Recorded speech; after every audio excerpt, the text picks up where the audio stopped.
കൊല്ലം LDFന്റെ ഏറ്റവും കൂടുതൽ വിവാദങ്ങൾ ഉണ്ടാക്കിയിട്ടുള്ള MLA എം മുകേഷ് ആയിരിക്കും. എം മുകേഷിന് കൊല്ലംകാർ എത്ര മാർക്ക് ഇടും? എന്തായാലും എം മുകേഷ് ഇത്തവണ മത്സരിക്കുന്നില്ല. മുകേഷിന്റെ സ്കോർ എത്ര?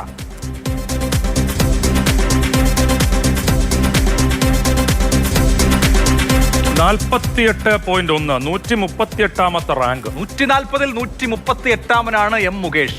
വെറുതെ അല്ല ഇപ്പൊ മാറ്റിയത്. 138ാം റാങ്ക്, 48.1. കൊല്ലം മണ്ഡലത്തിൽ ഈ ഒരു റേറ്റിംഗ് കിട്ടണമെങ്കിൽ നമുക്ക് ചിന്തിക്കാവുന്നതാണ്. അദ്ദേഹത്തിന് ഇടതുപക്ഷം പരാജയപ്പെടാത്ത മണ്ഡലമാണ്. PK ഗുരുദാസനൊക്കെ വലിയ ഭൂരിപക്ഷത്തിൽ ജയിക്കുകയും ആ മണ്ഡലത്തിലെ ഘടനയും അങ്ങനെയാണ്. LDFന് ജയിക്കാൻ പറ്റുന്നതാണ്.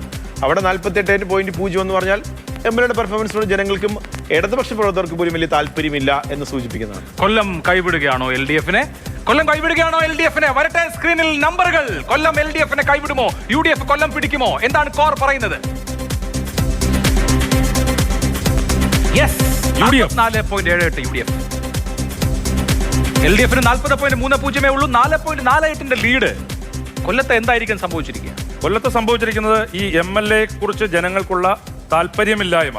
അതായത് എം മുകേഷിലൂടെ അല്ലാതെ തന്നെ ജയിച്ചതായിരുന്നു. പക്ഷേ എം മുകേഷിന് ശേഷം ഒരു പ്രാവശ്യം ജയിക്കുന്നു, രണ്ടാമത്തെ പ്രാവശ്യം ജയിക്കുന്നു. പക്ഷേ രണ്ടാമത്തെ ടൈമിൽ തീർത്തും നിരാശപ്പെടുത്തി പാർട്ടിക്കാരെ ആണെങ്കിലും ആ മണ്ഡലത്തിൽ ഇടതുപക്ഷ അനുഭാവികളെ ആണെങ്കിലും എം മുകേഷ് നിരാശപ്പെടുത്തി എന്നുള്ളതിന്റെ കൃത്യമായ ഒരു ദൃഷ്ടാന്തമാണ് ഈ കാണുന്നത്. അല്ല, അതിന്റെ സൂചന ലോക്കൽ ബോഡി തെരഞ്ഞെടുപ്പിൽ കോർപ്പറേഷൻ നഷ്ടപ്പെടുന്നതിലും അതെ, കോർപ്പറേഷൻ നഷ്ടപ്പെടുന്നത് നമ്മൾ കണ്ടിരുന്നു. അപ്പം സ്വാഭാവികമായിട്ടും ഇത് കൊല്ലത്ത് സംഭവിക്കാൻ ഏറ്റവും അധികം സാധ്യതയുള്ളൊരു സർവേ റിസൾട്ടാണ്. 4.48 UDFന്റെ അപ്പർ ഹാൻഡ് കിട്ടുന്നു.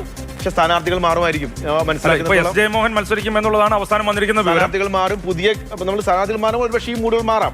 എങ്കിൽ പോലും നിലവിൽ UDFനോട് മേൽക്കൈയുണ്ട്. എന്തായാലും കൊല്ലത്ത് നിന്ന് LDFനെ ബിന്ദുകൃഷ്ണയ്ക്ക് പ്രതീക്ഷയ്ക്ക് സൂചനയാണ്.